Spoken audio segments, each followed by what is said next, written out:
Nawasak ang harapang bahagi ng isang kotse nang sumalpok sa mga concrete barrier sa highway sa Lipa City. Ang driver sugatan. Nakatutok si Paul Hernandez.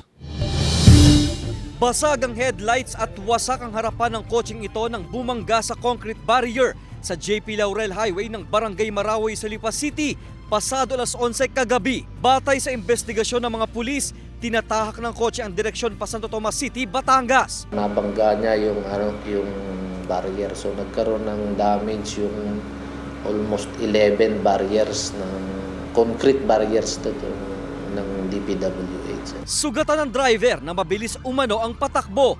May sinasabi na nakainom daw yung driver, pero yun nga kumbaga subject for thorough testing pa naman yung driver natin para masabi natin na nakainom talaga.